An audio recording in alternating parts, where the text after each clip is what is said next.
It is 6:54 a.m. in Starbase, Texas, a gorgeous sunrise, and Starship is targeting liftoff in just 30 minutes and 18 seconds from now at 7:25 a.m. Central Time. As you can see, it is a beautiful day in South Texas for the 5th flight test of Starship. Good morning, Star people. I'm Kate Tice. And I'm Jesse Anderson, and we are joining you live from SpaceX Hawthorne with a great big crowd here this morning. It's been roughly 4 months since our last Starship flight, and we've got a big morning ahead of us. Flight 5, has a few primary objectives and one big first. We may be attempting to catch the Super Heavy booster. The teams at Starbase have been hard at work around the clock upgrading hardware across the entire tower with focus on the chopsticks, the 2 mechanical arms that will reach out and catch the returning booster. We're only going to attempt the catch if everything on the booster and tower checks out after launch, but either way, excitement is definitely guaranteed. Definitely. Today's Starship features a completely reworked heat shield with stronger tiles and a secondary layer, which is an extra layer of protection for the ship that will protect from any of the that will help protect if there's any missing or damaged tiles. Now, not only did we replace the entire heat shield with our newest generation of stronger tiles for today's flight, we'll also be flying a handful of aluminum tiles that are there to help the team understand the thermodynamic environment during re-entry. If you were with us for Flight 4, you'll know how hard those heat shield tiles worked during the ship's re-entry. Did they ever? As you can see there, they worked incredibly hard. This big heat shield rework that we're talking about promises to increase the likelihood of Starship being better protected during controlled re-entry as it heads towards its flip maneuver and landing burn for a soft splashdown on target in the Indian Ocean, just like we did in Flight 4. And we'll have to wait and see. Keep your fingers crossed, but we may have some new views in store for you today as well. Right, like all test flights, we want to learn as much as possible, and views of Starship during all phases of flight help us to keep improving the vehicle for recovery and reuse. Now, thinking forward to when Starship is flying regularly, it will take the heaviest payloads to space, land humans on the moon again after more than half a century, and ultimately fly people further into space than ever before. And getting there will require us to rapidly iterate and fly often, which is why we're working so hard to scale operations at Starbase. Yeah, the faster that we learn now, the faster we can improve and evolve Starship to achieve reliable flights and rapid reusability. We've been designing this vehicle from day one to realize a vision of having an entire city of people on Mars, something we know will take launching millions of pounds of cargo and equipment into space spread across thousands of flights. This future will require many Starships that can fly again and again, and today's flight is a critical step on that path. So buckle up your seatbelts because here we go. The moon and Mars are not nearly as far in the future as you may think. In fact, we're planning to send Starships to Mars as soon as 2026. You might be familiar with the Starlink logo, and there you can see it on your screen. It's an iconic representation of the Mars Transfer Orbit, also called the Hohmann Transfer Orbit. This is how fundamental Mars is to SpaceX. This transfer window, or a time when the Earth and Mars are the closest to each other, opens every 26 months and is only open for about 2 to 3 months at a time for a vehicle with Starship's power. And it just so happens that the next Mars transfer window opens in 2 years towards the end of 2026. Yeah, lining up a launch to Mars is similar to how we launched to the International Space Station, where we time launches to match the station's orbit. If we didn't do this, we'd need more propellant and more time to get there. Exactly. So the first opportunity that we have to fly Starships to Mars, we plan on doing it. These first flights to Mars will be uncrewed and will test the reliability of landing intact. If those landings go well, the first crewed flights will follow soon after. So it's safe to say it's all happening, and flights like today's are what's going to get us there. Not only have we made several improvements to the Starship flying today based on what we've learned from our last flight, including extensive upgrades to Starship's hardware and software, we've also made improvements to the launch tower and catch mechanisms. And if you've noticed in some of the live views this morning, our teams have completed stacking the second launch tower, which will be coming online next year. Having 2 operational launch towers paired with ships and boosters rolling off the line in our new Star Factory will allow us to increase our flight cadence and test even more rapidly. And just a few miles away from the 2 towers, things are moving really fast at the heart of Starbase. Star Factory is rapidly coming online, with production teams already using the space as construction continues. The 1 million square foot Star Factory brings many parts of the manufacturing process under one roof for the first time, enabling moving as much system integration work as possible earlier in the build process, with the goal of eventually producing hundreds of Starships a year. That's crazy. It's such an impressive building. So, for example, teams can assemble an entire nose cone structure of a ship into a single piece and work on its internal systems all in one place. So if you're working on Starship and you have a question about the steps that you're working that happen before or after yours, instead of having to leave the building and go and find the person or the team with the answer or waste time sending an email and waiting for their response, odds are you're right next to that person or team, and now you're working right alongside them, so you don't have to wait for a response. Yeah, exactly. It makes it a lot more efficient and faster to communicate. So not only are we rapidly iterating on these spacecraft themselves, but we're also innovating the way that they're made. It's almost too much to keep up with. We're also posting updates on our account on X if you can't keep up. That'll help you. So if you don't already, make sure that you follow us at SpaceX on X. And I have a feeling it's going to get pretty busy. Oh, that is definitely an understatement. And it's definitely going to be very exciting today. So with that, let's meet today's Starship on the pad.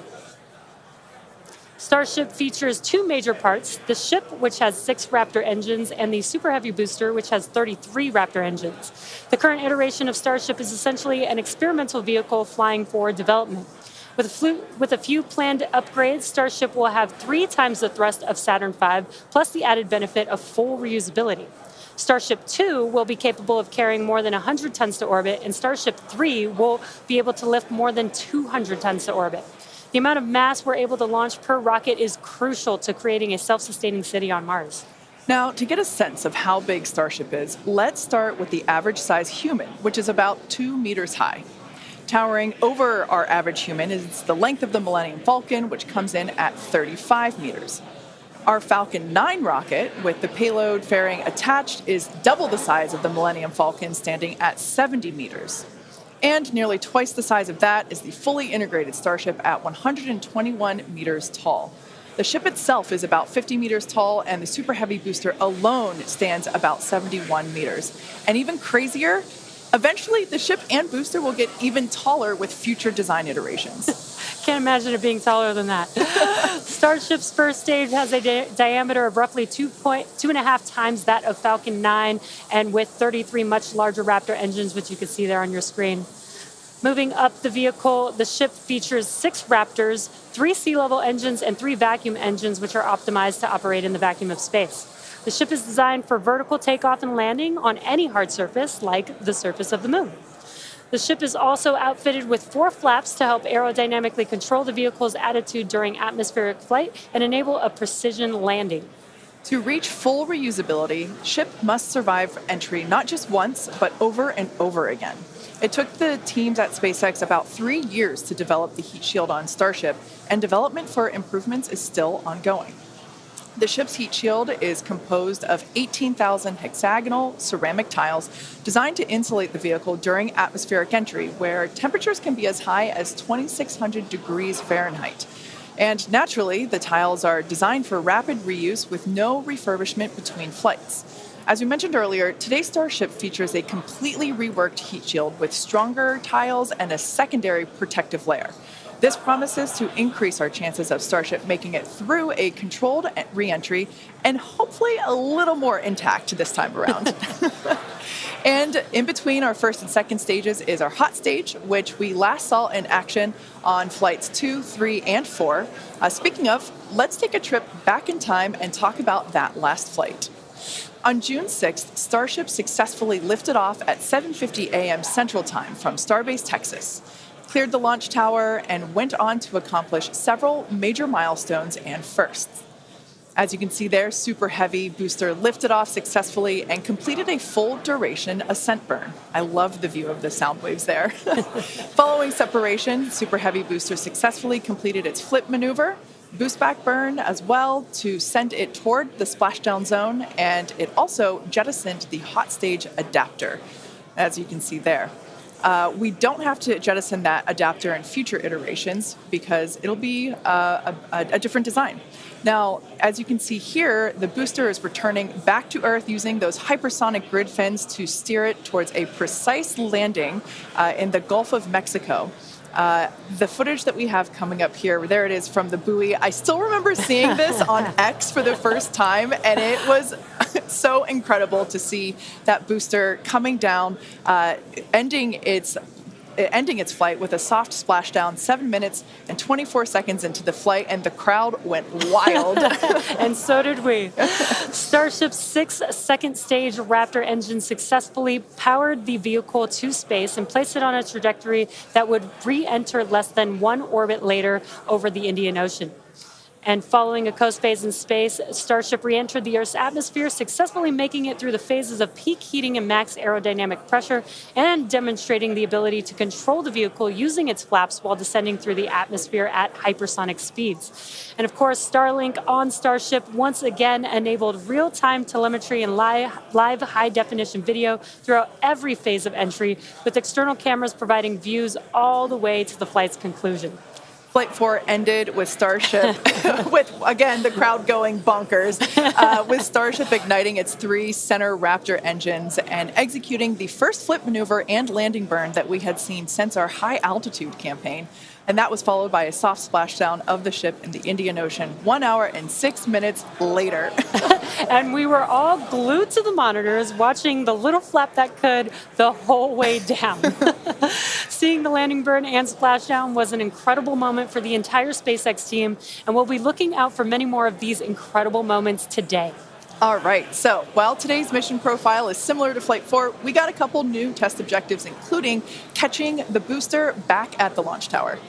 In about 18 minutes from now, Super Heavy will ignite its 33 Raptor engines and lift off from Starbase. A little more than 2.5 minutes into flight, the Super Heavy booster will separate from the ship in a hot stage separation.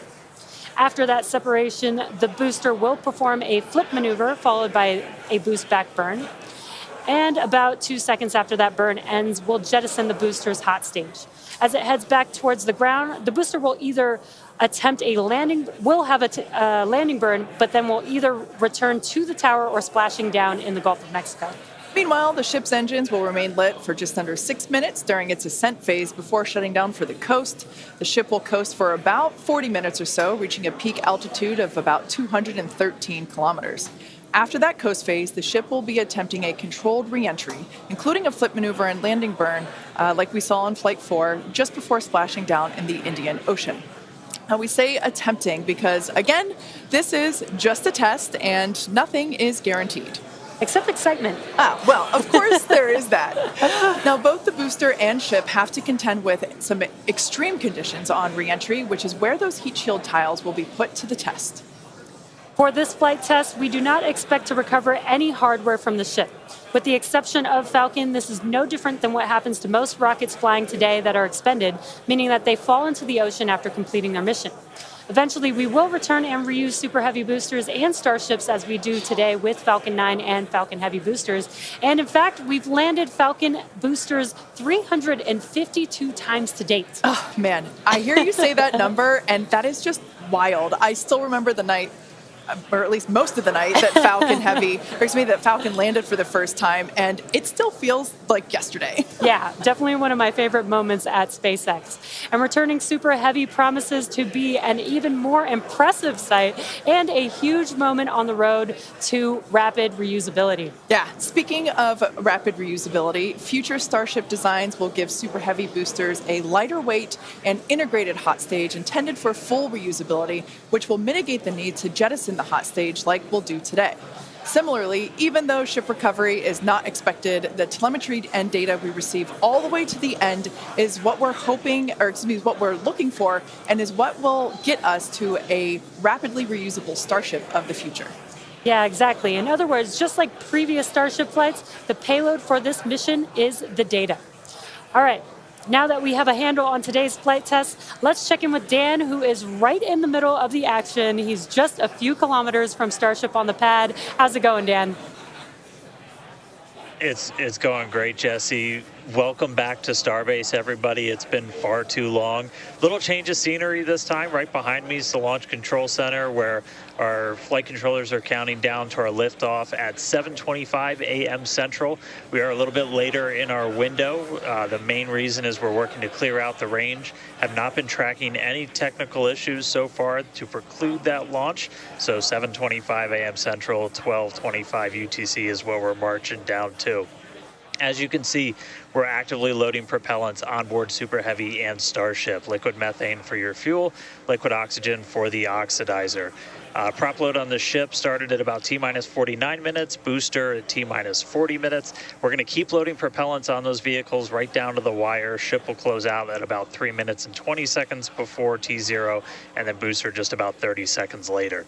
Now, with our startup sequence, it's going to look very similar to what you saw on Flight 4. We already tested it with this booster and its static fire. We're going to see the Raptors start to make fire at about T-minus 3 seconds, and then we'll start them up in 3 different banks. The first inner 13 will fire, and then about a second later, 15 of the outer ring engines, and then about 0.8 of a second after that, those final 5. Another reminder, if we need to hold, we have a built-in spot at T-minus 40 seconds. We can hold for stuff like if we need to finish clearing the range or if any other technical issues pop up, just kind of in the last second. But if there's nothing holding us back, we're going to go right past that and go down to 0. So, I mean, as of right now, we're just under 14 minutes away from liftoff, not working any technical issues. Range is expected to clear. We're just clearing out a few more boats. And as you can see, the weather is perfect. We had 100% go for launch from the weather officer, so that was pretty unprecedented and something we really like to hear. If we're not able to go today, since we are loading prop, it would likely be about 48 hours before our next attempt. But good thing we're going to launch today. Really looking forward to being able to turn around and see it this time, counting down to 7:25 a.m. Central. And I'll see you guys in a couple of minutes. I'll send it back to you in Hawthorne. Thanks, Dan. Now, one of the most exciting objectives for Flight 5 today is attempting to return the booster to the launch site that you see right there, and it will be caught by the tower. We refer to this simply as booster catch. As you've heard us say, Starship and Super Heavy are designed to be rapidly reused, which is why we've developed a novel way of returning the vehicles that leverages the same hardware we use for stacking ahead of flight.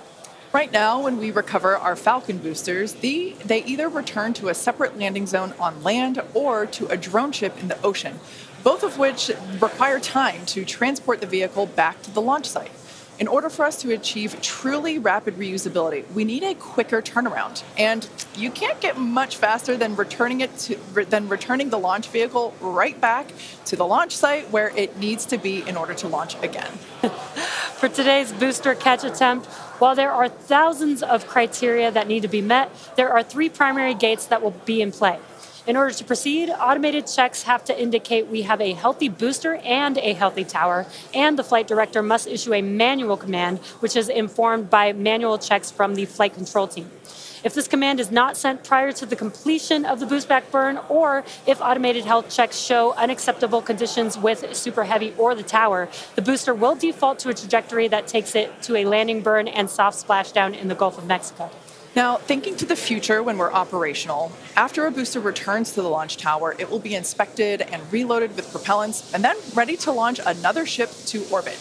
For today's test, however, we're only going to attempt the catch, like Jesse said, if everything on the booster and tower checks out after launch. And of course, we will let you know as soon as we know if it's a go. And we're going to be listening very keenly for that call out. Now, as always, we accept no compromises when it comes to the safety of the public and our team. So to that end, the area all around the pad and the flight path are cleared well in advance. Exactly. A lot of things have to go right in order to line up the booster catch. So don't be surprised if we don't attempt the catch today. Either way, today's flight will generate data that will continue to inform our future flights and help us get to that operational cadence. Yeah. Oh, you can't forget what else it will generate. Are you thinking what I'm thinking? I mean, I was going to say a sonic boom. Oh, I was going to say excitement, but that's a really good reminder. Now, if we do make it to a catch attempt today, Super Heavy may generate a sonic boom upon its return. And that's basically a brief thunder-like noise that we hear when an aircraft or other object travels faster than the speed of sound. Anyone that has been in the area for a Falcon 9 land landing in Florida or California, or even some space shuttle landings, may have heard one of these. Generally, the only impact in those surrounding areas of a sonic boom is the brief noise, with variables like weather and distance impacting if or how the sonic boom is heard. Here's a brief look at how these sonic booms look and sound on Falcon. I know a lot of people will be excited when they hear the sonic boom. And these are going to provide quite a show because you're going to hear those sonic booms.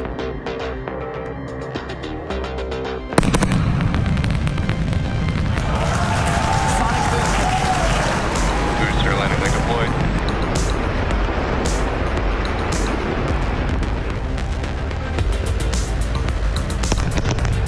That sonic boom is great for us.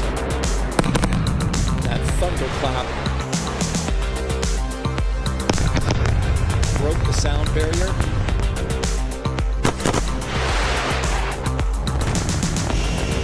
Side booster separation confirmed.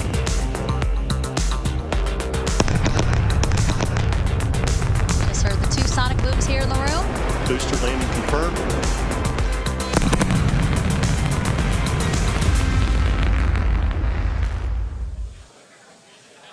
As our test flights continue, we plan to demonstrate ship-to-ship propellant transfer, which will be important in preparation for Starship taking astronauts to the moon as part of NASA's Artemis program. SpaceX will perform one uncrewed demonstration flight before NASA's Artemis 3 mission, which will be the first human surface expedition since 1972. Also, in preparation for missions to the moon and Mars, we're gaining tons of knowledge from our human spaceflight missions, including free flyer flights like our recent commercial astronaut mission, Polaris Dawn. Polaris Dawn was the first of up to 3 missions in the Polaris program, which is demonstrating new technologies, conducting extensive research, and will culminate in a flight of Starship with humans on board. After nearly 5 days in orbit, Dragon and the 4-person Polaris Dawn crew safely splashed down on September 15th off the coast of Florida, completing the first human spaceflight mission of the Polaris program. The Polaris Dawn crew performed some incredible firsts during their mission. Dragon and the crew reached 1,408.1 kilometers, the highest Earth orbit ever flown, and the farthest humans have been from our planet since the Apollo program. The crew also performed the first ever commercial EVA, or extravehicular activity. And as you can see there, they were wearing the new EVA suits that we developed here in-house. This was an incredible moment to see Jared and then later Sarah emerge and perform this EVA with Earth behind. Now, in addition to this incredible spacewalk, they also conducted about 36 research studies and experiments from 31 partner institutions, including NASA. And in addition to all of that, they also tested Starlink laser-based communications in space. The data gathered from Polaris Dawn missions is invaluable, much like the data that we're going to see after today's flight test of Starship. So we're coming down to T-minus about 7 minutes. Let's check in with Dan. Hey, thanks, Kate. So yeah, we're right at about 7 minutes away from launch. The main thing we are still working is that range clear. Again, we have to make sure boats, airspace, everything is cleared out of the way for our ascent corridor, basically the Gulf of Mexico, where we're launching through before we can actually launch. And so we're working on clearing out just a few more boats. We do have a window, remember. So if we end up holding at like a T-minus 40 seconds, we can hold for several minutes, allow those boats to get out of the way, and then we can launch. Our window is from 7 to 7:30 Central, so we don't have a huge amount of time today, but we do have some margin if we need to work with it to still get off the ground today. For now, though, we're coming up on finishing prop load on both vehicles. Header tanks are pretty much topped out on the ship. Those are going to be used for its landing burn. And again, we're going to be closing out all of the prop load at about T-minus 3 minutes, 20 seconds for the ship, and then just 30 seconds later for booster. One kind of cool thing to talk about, so the folks in launch control behind me, after liftoff, they're going to have some pretty special tasks today if we're going to go through with the catch. They're going to be doing some really detailed inspections just visually of all of the different tower systems, a lot of those things that we upgraded, just to make sure that we are in the right posture to actually proceed with the catch. So they'll be working kind of fast and furious behind the scenes to inform the flight director's manual command to send the booster back. So if we hear that command being sent, that's going to be just the roof's going to come off. That's going to be a really exciting moment. So otherwise, if we don't go today, as you guys talked about, there is a chance, and if we don't send the booster back, we'll do a landing burn and a splashdown in the Gulf, and then that's just another landing burn to gather more data, learn more lessons from, and then we'll come back and try the catch again on the next one. But as of right now, we're coming up on 5 minutes. There is a chance that we'll hold or extend into the end of our window, so don't be surprised if that ends up happening. But if those boats do get out of the way, we are just about 5 minutes away from launch. So I'll check back in just a moment, but back over to you, Kate and Jesse. Thanks, Dan. Our rapid iterative development approach has been the basis for all of SpaceX's major innovative advancements, including Falcon, Dragon, and Starlink. Today, we're testing hardware and systems, and we need to know how they perform under the most extreme conditions. We'd much rather find the bugs now during testing than later on when there's more on the line. And to reiterate, while we do determine an acceptable level of technical risk on our vehicle and pad in order to learn as fast as possible, we accept no compromises when it comes to the safety of the public or our team. So that is to say, this is only the fifth of many future flight tests of Starship before it becomes fully operational. You might remember the Starlink panels that are incorporated into Starship, and you can see them there on your screen, those rectangular panels on Starship's nose cone. Starlink brings us the epic views in space and on re-entry, and also helps deliver us the critical flight data engineers need to continue development. In addition to enabling our rapid iteration on Starship, Starlink is also enabling life-saving communication here on Earth. SpaceX is sending tens of thousands of Starlink kits in response to Hurricanes Helene and Milton, and providing free service through the end of the year to support recovery efforts. The Starlink team also worked with T-Mobile to activate our direct-to-cell satellites to provide basic texting on T-Mobile and emergency alerts for all phones and carriers of those in affected areas. If a phone connects to a Starlink satellite, it will have 1 to 2 bars of signal and show T-Mobile SpaceX in the network name. SpaceX's direct-to-cell constellation has not been fully deployed, so these services are being delivered on a best effort basis. Starlink is enabling life-saving communication here on Earth and continues to help us push the limits in space. In the short term, by providing great views and real-time data on our next few flights, particularly through re-entry, which historically is a blackout period for all communications.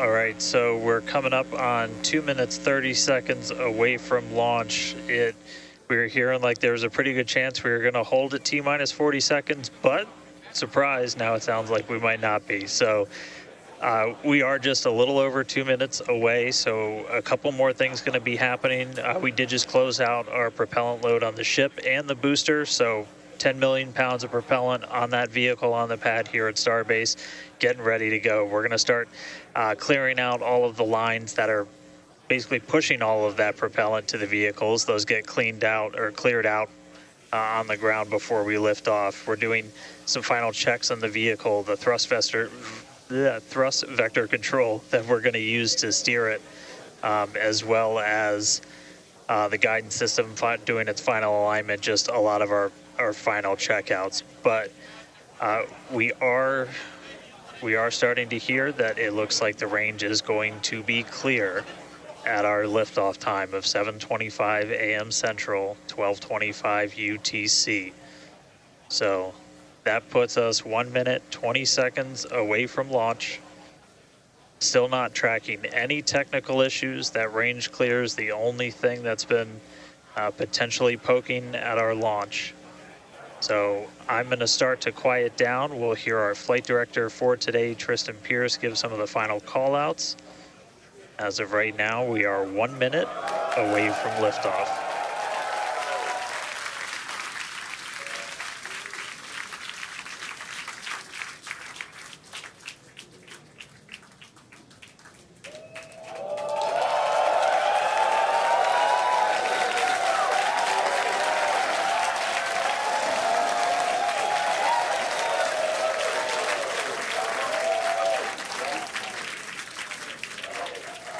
Flight directors go for launch.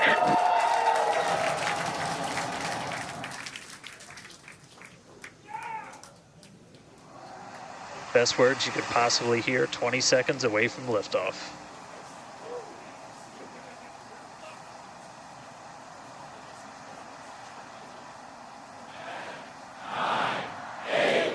T-minus 5, 4, 3, 2, 1.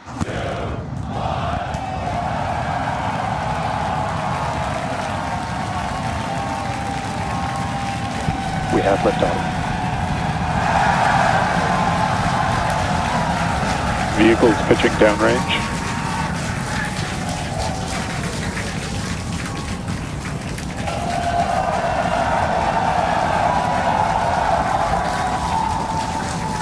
Booster after chamber pressure nominal.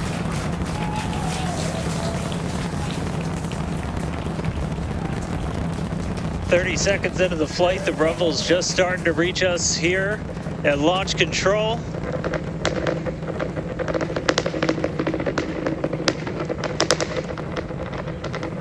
Booster and ship, That avionics is power, the telemetry sound nominal. of 33 Raptor engines.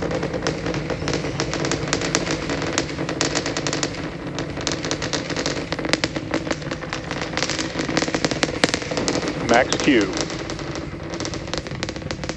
Now pass through the maximum aerodynamic pressure, the most stress the vehicle's going to see on the way uphill.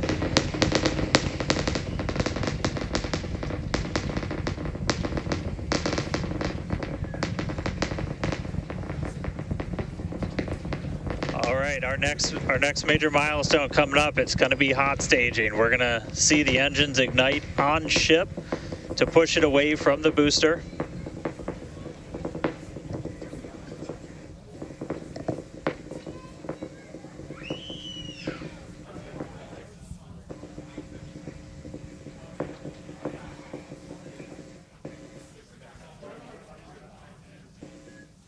All right, so hot staging is going to be the next thing coming up. First, we're going to see the booster's engines start to shut down, all but 3. We're going to do what's called most engines cut off instead of main engine cut off, because 3 are going to keep going, and then we're going to see the engines on ship ignite.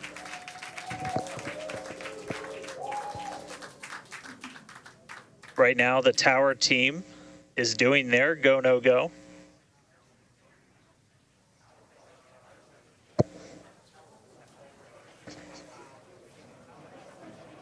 And we might hear some really good words soon, too. All right. Can still see it up behind me. That is one of the most gorgeous things I've ever seen in my entire life. Coming up on hot staging next. Ship engine There's startup. most engines cut off. Stage separation. Booster Stage separate. separation. Startup. Hot stage separation confirmed. Ship under its own power. I'm seeing 6 out of 6 Raptors lit. Hopefully I got a booster on the way back to me. I'm going to send it to you guys in Hawthorne. Oh man, that was absolutely incredible. I loved how the crowd Chamber pressure is nominal. here in Hawthorne all went ooh at that first view of the blue flames from the booster. As you can see there, first stage currently performing, is now making its way back to the launch site. Again, we are Ship avionics power and telemetry nominal. the booster and the tower are both performing automated checks to make sure we are go for the booster to return to the launch pad for that catch. And once those are complete, the flight director... Booster, boost back burn, shutdown. Flight directors go for booster return. And we did hear that the tower is go for catch. So that was one of the big criteria we were looking for. This view We'll here. wait to hear that the go for catch has been sent. Beautiful view here from the ship. And so exciting to hear that we got a go for booster catch. That means it's going to be a really exciting morning. Again, the booster is making its way back towards now land in order to make that catch attempt in the tower. So incredible to see these views. You can see the ship on the right-hand side of your screen. All 6 Raptor engines are under full power. Once again, the booster is making its way back to the launch site. We are going to try and catch it using the chopsticks on the launch tower, the exact same tower that it just launched from just, 5 minutes ago. Yeah, and the booster... Starship on nominal guys, trajectory. I can confirm the command was sent for the booster to come back. That is So I'm incredible looking news. up right now. It's pretty much right overhead of us, and we can see it starting to come down. I can't wait for us to hear the sonic boom through Dan's mic. Right. That is going to be incredible. It was so cool to hear the liftoff. And so once again, a successful on-time liftoff of Starship Flight 5. The ship has separated from the booster. The booster is there on your screen. It is making its way back to the launch site. We are going to attempt the catch using the chopsticks. We did hear the confirmation that the command was sent to the tower. We are go for catch. And in order to... And guys, we should just be about 30 seconds away from our landing burn. It's going to happen in 3 phases. We're going to land 13 engines, burn off all of that velocity. Oh, we can see it coming down through the plume. Booster coming in hot for booster catch. We're going to ignite 13 of those Raptor engines, and this view is incredible right now. You can see how fast this vehicle is moving on the left-hand screen. Landing burn has 13 been engines. ignited. We're now down to 3 Raptor engines. We can see those chopsticks now in view.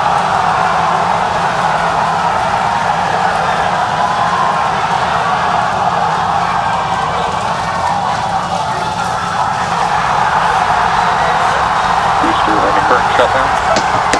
Megavilla has caught the booster.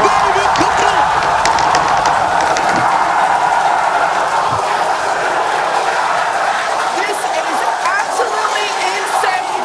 On the first ever attempt, we have successfully caught the Super Heavy booster back at the launch tower.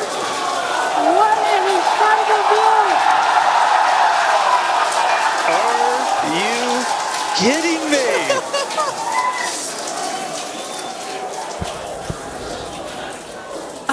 Dan, Wow. I don't know about you, but we're losing our stuff up here. Starship in terminal bed. Guys, I'm sorry. Like, even at this day and age, what we just saw, that looked like magic. Oh, wow. Dan, Wow. your view must have been insane. We are still going wild over here over this. Folks, this is a day for the engineering history books. This is a live view of the Super Heavy booster as it has just been successfully caught back at the very same launch tower that it just came from. Dan, I love this. You are reflecting exactly what everybody else here in Hawthorne, except maybe a little bit more because you got to see it with your own eyes. How was that? Ship We engine got cut it. off. Well, I mean, I can't even describe that. Oh, by the way, ship, main engine cut off, ship's in orbit, but I am like shaking right now. That was... Yeah, this is not, Yeah, I mean, let's check in on ship. it's hard to believe that Starship nominal orbit insertion. All right, exciting news there. It's hard to believe that, booster isn't the only excitement that we have today. Just confirmation there. A gorgeous view of planet Earth behind the ship. Saved. And it is now in the orbit that we expected it to. This is just an incredible day. Live views there as the booster vents, some pressures there. That is a live view from the top of the tower looking at the chopsticks. I am still in disbelief. I'm trying to catch my tears just like the chopsticks caught the booster. It has been nonstop since liftoff. And we are all so excited about everything that's been happening so far this morning.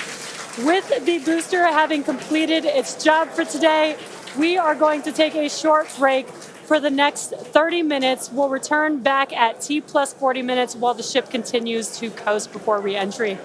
Oh, man. And as with previous flights, Starlink may actually enable us to talk with the ship through re-entry with no communication blackout. We, of course, are still testing Starlink during this phase of flight, so nothing is certain. But if we do have views, we'll be sure to bring those to you live. Views or no views, we'll see you back here at T plus 40 minutes for coverage of Starship's re-entry, flip maneuver, landing burn, and splashdown.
Welcome back to Starship's 5th flight test. It has been an exciting day so far.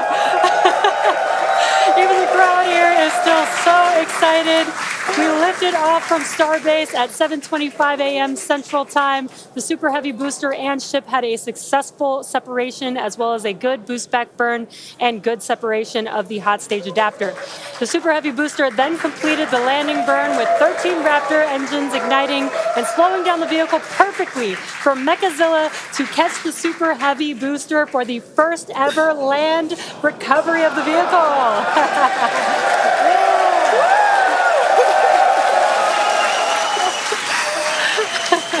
Now, it is insane to think that we're not done yet. We still have, in about 48 minutes, the ship will re-enter. All the flaps that will today, not that could. The ship will re-enter the Earth's atmosphere. Now, as a reminder, one of the main goals of today's test flight is for the ship to make it through the extreme heat of re-entry and to do so in a controlled manner. We learned a lot about this phase during Flight 4 and, as a result, completely reworked the heat shield, but more on all that in just a minute. Now, re-entry is typically a portion of flight where we don't have communications with the spacecraft because re-entering, it'll be re-entering at about 8 kilometers per second, or about 5 miles per second of roughly orbital velocity. Now, those speeds, the spacecraft moving through the atmosphere results in friction and creates a plasma field around the vehicle. We saw this in action on Flight 4 thanks to Starlink, and wow, it was breathtaking. The blanket of plasma ends up distorting communication frequencies, so it's not uncommon to experience brief blackouts in communication, but hopefully that's not the case today. And Kate, that's where Starlink has just kind of been just the unsung hero and the MVP of this test campaign. I mean, it's able to give us data, not just awesome video, but also data in real time as we're going through reentry. I mean, this is something that throughout the history of spaceflight just hasn't been possible. And this is an environment that is so unforgiving, so hard to model, so hard to understand. And for the first time ever, we're able to literally watch as it unfolds in real time, get that data in real time. And we're able to do that with Starlink. And it's great for us because we get to see something. We get to see the greatest light show on the planet or off the planet. But what it means for this program, we're able to learn tremendous amounts about our heat shield, our angle of attack, everything that we're doing as we're coming in through the atmosphere at hypersonic speeds. And it's, you can't just thank it enough. And also, special shout out, you're going to see some additional flap camera views. We've got a really amazing team of avionics, cameras, electronics, software people who made all that possible. And so hopefully they're going to give us an even better show on the way in today as we're coming in at about 5 times the speed of sound. Yeah, those flaps, Dan, that you see there, that's what's helping. Starship is in a good attitude for entry, approaching the entry interface. And some good call-outs there, preparing for re-entry for Starship. And again, that's what Dan was mentioning, those flaps on the vehicle. And if you've been watching us for the last few minutes, you could see that the flaps were rotating around and helping orient the vehicle as it prepares for the beginning of re-entry today. Yeah, exactly. Re-entry will be enabled by that heat shield that you see on the bottom half. That heat shield is made up of 18,000 hexagonal ceramic tiles, and they are designed to insulate the vehicle during atmospheric entry. At that point in time, temperatures can be as high as 26,000 degrees Fahrenheit or about 1,400 degrees Celsius. The design itself also permits for rapid reuse with no refurbishment between the flights. And fun fact that I think is just incredible in terms of scale, but the heat shield alone on the ship has a total mass of 10.5 tons, which is crazy because these things are really lightweight. They're made out of ceramic. We have a couple of them here. The one that I'm holding is used on flat surfaces, as let's see if we go that way, because as it's flat. The one that Jesse has is kind of more what you see there on the side. Yeah, exactly. And having these different shapes, the flat version and the curved version, allow us to cover a lot more of the surface area of the vehicle. Again, we need to protect every portion of it. So even those curved surfaces, and especially the hinge area, if you watch Flight 4, is really what we want to make sure that we protect. And yeah, Kate, these are very, super very lightweight. But when you put 18,000 of them together, they add up to 10.5 tons, which is incredible. Now, we did mention earlier that the heat shield has been completely reworked. Starship has entered the atmosphere, remains on a nominal entry trajectory. We can start to see that plasma now starting to build up on the side. It's not quite full plasma yet, but we are starting to see that color indicate that the heat is building up on the heat shield. Yeah, this is such a cool sight to see because you really never really have gotten to see this live before Flight 4. Yeah. And as Kate mentioned, it's getting a little more red, as you can see there on your screen. That means that heat is building up. But that's exactly what these heat shield tiles are there for, is to protect against this plasma and this really, really extreme heat that the vehicle is going to see for about the next 10 more minutes or so. Yeah, so the ship will attempt to light the 3 center Raptor engines, and those are the engines that can gimbal or maneuver or point, and they do that to help flip the ship until the engines point down so that it can land using the Raptor's thrust in the ocean. So that will happen after we get through this re-entry period. Again, now starting to see. And we also might start to see the flaps actuate a little bit here as the vehicle controls its roll during re-entry. That was one of the main learning points from Flight 3 was the roll control didn't work quite as well as we wanted it to. We learned that we needed some redundancies. So we added more roll control thrusters, and we'll see those in action as well today, as that was a Flight 3 learning that worked better on Flight 4 and still enabling that same design today. Yeah. Starship has passed through 85 kilometers altitude. Flaps now have control of the vehicle. Great call out. As Kate mentioned, the flaps are controlling the attitude of the vehicle. And I love these views because it looks so calm. Everything is relative, right? So relative to this camera on the ship, it looks so calm and smooth, but the vehicle is traveling extremely fast. You can see the speed on the bottom right-hand corner of your screen. Starship is designed to land on Mars where there are no runways or other humans to help out. So we also want rapid reusability. So we're doing propulsive landing instead of a more traditional means like parachutes. And so we will use the engines on this vehicle to help slow the vehicle down for a vertical landing. Yeah. Now, entry is going to basically happen in 5 phases. The first is low drag. That lasts for about 3 minutes. Next is high heating, and beginning when heating increases above the heat rate breakup limit. That lasts for about 10 minutes. We then have high dynamic pressure. Starship will continue to slow down and experience increased aerodynamic loads during that phase, and that will happen before reaching Mach 1, about a minute after. Starship is approaching the peak heating phase of entry, remains on a nominal trajectory. Okay, so that was phase 2 that he just called out that I was mentioning. After peak heating is that dynamic pressure around Mach 1, and that will last about a minute after leaving the hypersonic area, and then we go into subsonic, and then, of course, landing burn. Wow, what an incredible view. The colors are so amazing, and the colors actually also tell you a little bit about the temperature that the vehicle is seeing as well. So I think that's pretty cool that we get this amazing live visual. Speaking of live visual, the flap, we have more views, more cameras on board Starship, as Dan mentioned a few minutes ago. We are hoping that all 4 flaps will stay more intact than they did last time. We did make some changes to the design in order to help enable Starship this. is now experiencing peak heating, remains on a nominal entry trajectory. Great news there. that Starship is continuing along the path that we intended it to fly. You can keep track with how fast it's going and how high it is above Earth using the display that is there on the bottom right-hand side of your screen. And guys, this is where we're really going to see a lot of those improvements from Flight 4 really come into action. Is you guys kind of talked about, so it's called the static arrow. Those are kind of the poke out points on the flaps.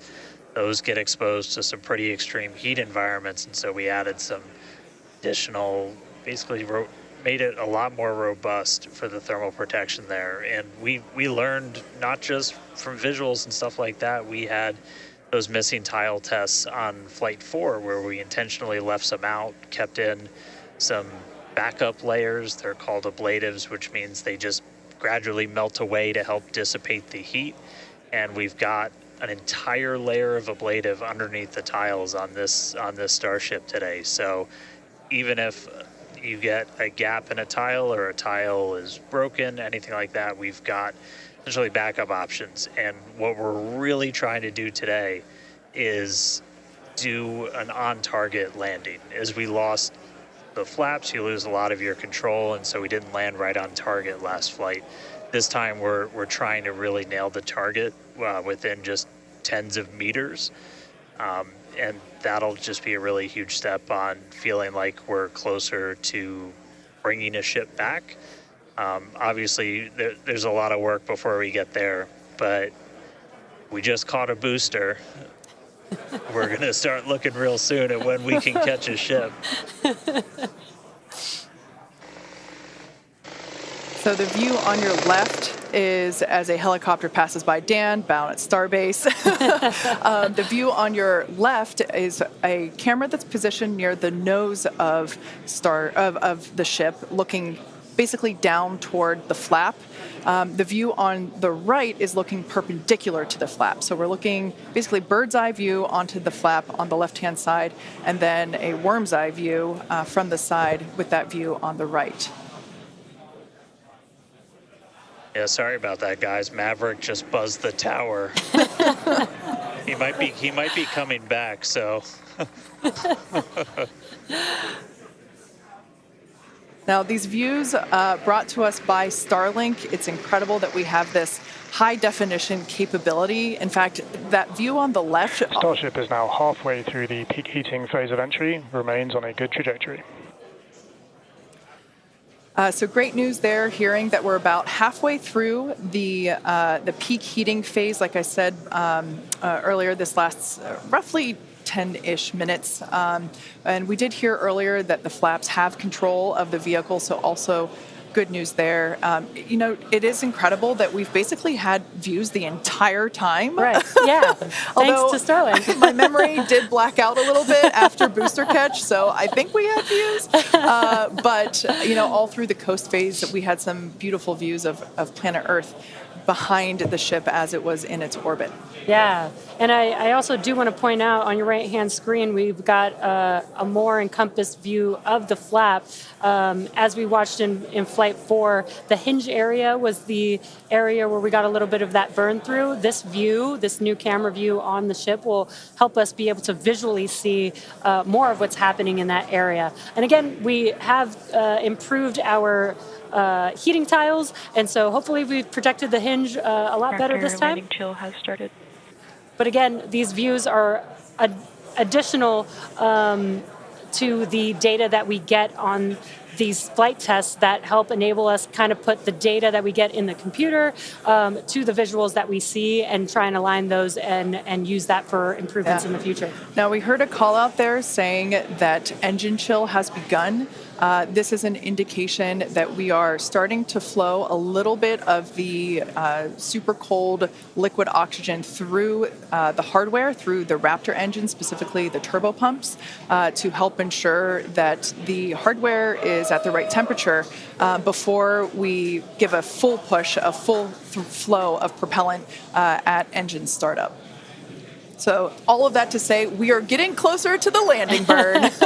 We definitely are. And again, if you look at the bottom right hand of your screen, you can see the altitude that the ship is, and it has been slowly making its way closer and closer to Earth. We're currently at about 63 kilometers from planet Earth, and you'll see that number trend lower and lower as we get closer and continue through this reentry. Yeah, this is going to go on for a little, actually a while longer. We have about 10 minutes or so, roughly, before we execute the landing, the ignition for the landing burn, starting with the landing flip. So we're making a controlled reentry. This is one of the primary objectives for Starship today, is to demonstrate another controlled reentry, even more controlled than what we saw on Flight 4. And so far, that is looking good.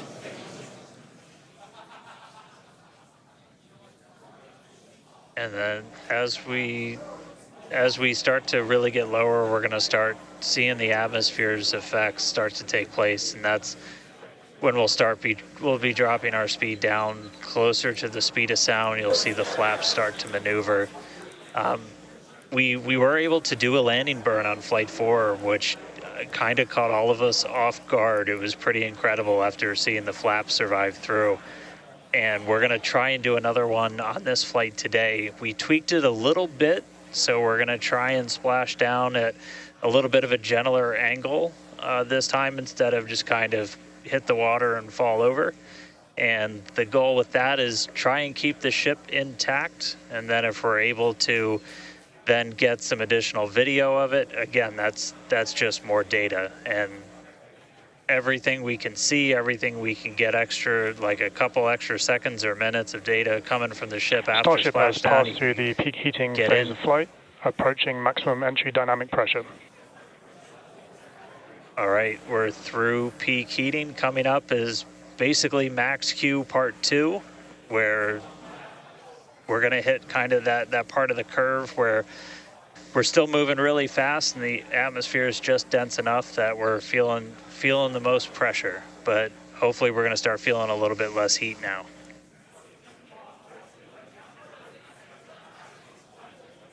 Looks like we got more views of each of the flaps on the ship as it's making its way back down to Earth.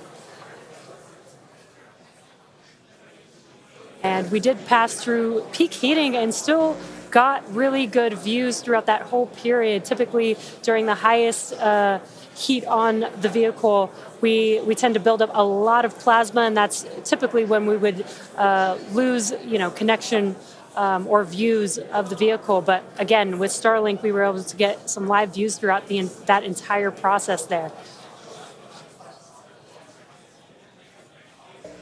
And we're coming up, we'll start hearing a couple more milestones in about 4 minutes or so, when we start getting down to like the transonic, the subsonic, when we're starting to move closer to and beneath the speed of sound.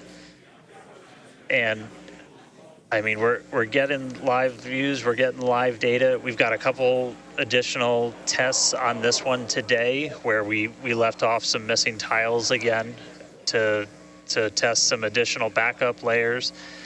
We also have, I don't know if we can still quite see them in this view, but you may have noticed we had some kind of silvery looking tiles on Starship as well. And those were pretty much standard tiles, but they were wrapped in aluminum. And it was a pretty simplistic, straightforward one where aluminum starts to melt at roughly the same temperature where steel starts to lose its strength, not necessarily melt. And so if we see stuff melting, we know what our steel is going to be exposed to. But 59 minutes since launch, should be coming up on transonic and everything in just about 3 minutes.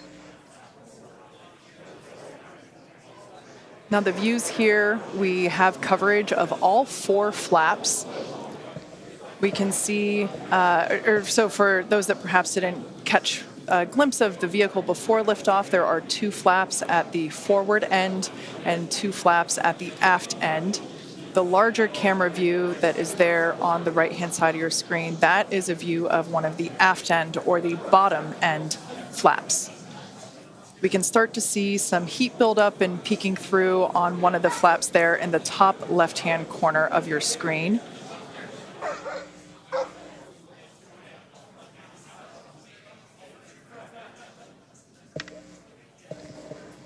Once again, Starship now at T+1 hour and 9 seconds into its flight today, re-entering the Earth's atmosphere.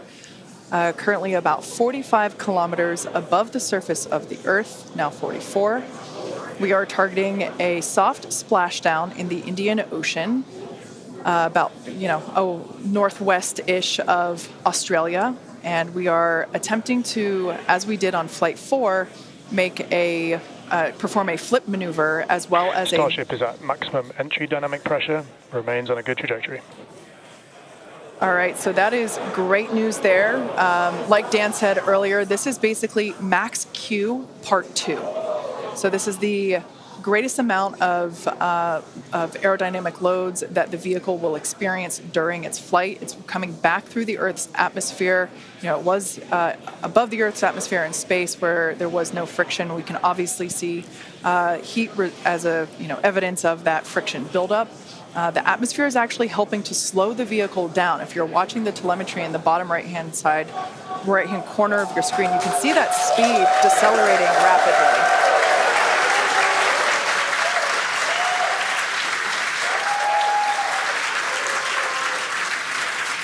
Now, the 4 flaps on the ship help steer the vehicle, and one of the main objectives for the ship today is to demonstrate controlled re-entry during this phase of flight, this re-entry phase. Yeah, and we have 6 engines on ship, but we only need 3 of them, the 3 sea-level engines. We will have that flip maneuver happen very close to touching down for splashdown. We'll do that flip maneuver, ignite those engines, slow the vehicle down immediately, and then hopefully have what we call a soft splashdown in the water.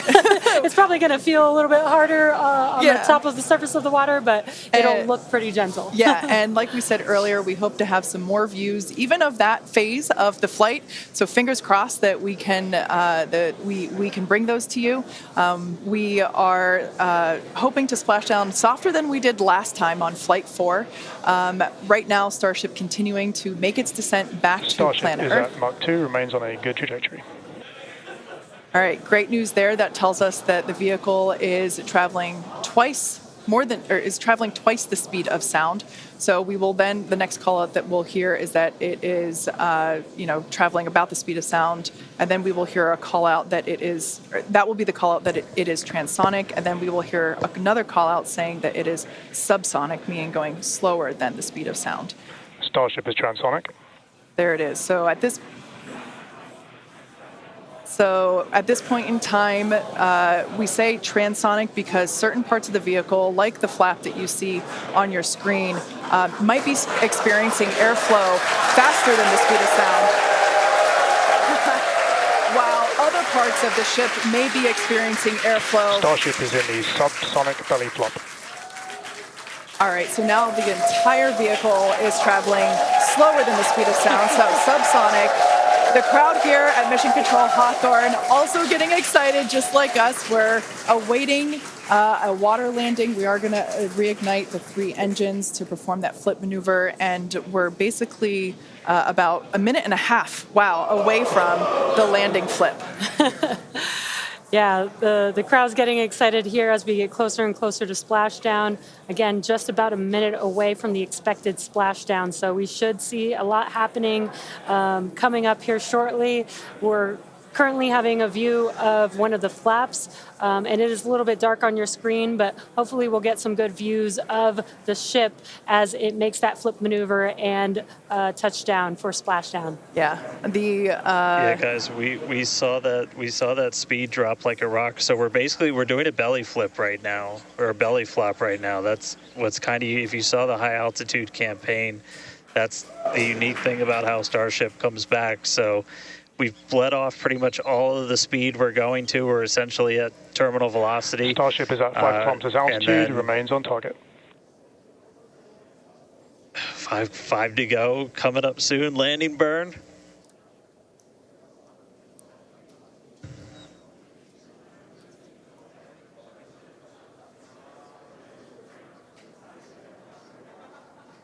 Two kilometers away.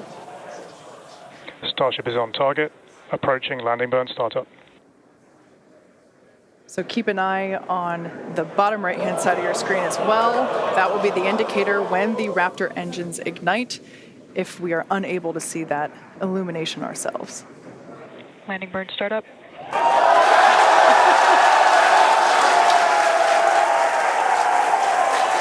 a cool view of the reflection of that landing burn. You can see the water just behind the ship.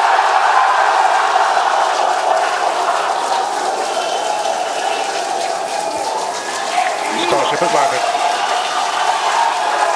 An incredible view. I think it is safe to say we have a ship in the water. Touchdown! That is a live view from the ocean surface. What an incredible end to Starship's journey. A live view from a buoy that we had out at the landing zone. An incredible view of ship landing just about on target as they were calling out.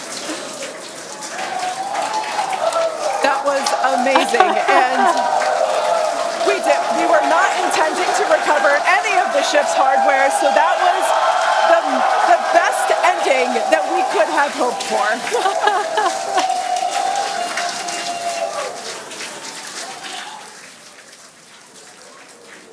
Man, I don't think we're going to be able to get a ton of extra video of the heat shield, but we hit the target. We hit the target. Yeah.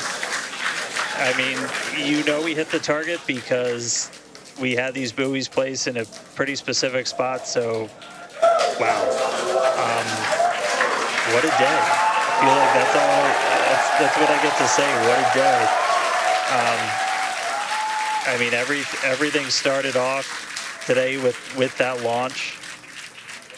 We were able to lift off towards the end of our window, 7:25 a.m. Central Time. 33 out of 33 Raptors in the way uphill. Successful hot stage. Booster came back. We watched it come down right behind us. Watched it get caught. And that broke my brain for a while. I'm really happy we had coast for a bit, but that's first ever booster catch, major step on the way to rapid reusability. And ship just gave us one heck of a show, making it through a controlled re-entry this time, flaps intact, made it down to the water. Hey, Starships were meant to fly, and it sure as hell flew today. So let's get ready for the next one. Over to you guys. They were meant to fly, and they were also meant to be caught by Mechazilla. Yeah. It's been such an incredible day today. Congratulations to our teammates and to everyone who supported the Starship program. And thank you to all of our future customers for your support. And we'll also like to thank the people of Cameron County, Texas, as well as the Coast Guard, the Federal Aviation Administration, the Government of Mexico, and the Australian Space Agency. Now be sure to follow SpaceX on X for more updates on today's test flight and, of course, for future Starship news. Today was amazing, but the SpaceX action isn't over yet. Soon Falcon Heavy will launch NASA's Europa Clipper, and we're also going to be returning Dragon back to Earth with NASA's Crew 8 astronauts. So congratulations again to the SpaceX team. What an amazing launch and an even cooler catch. Thank you for watching, but we're going to leave you with an awesome recap of what has been the most epic day.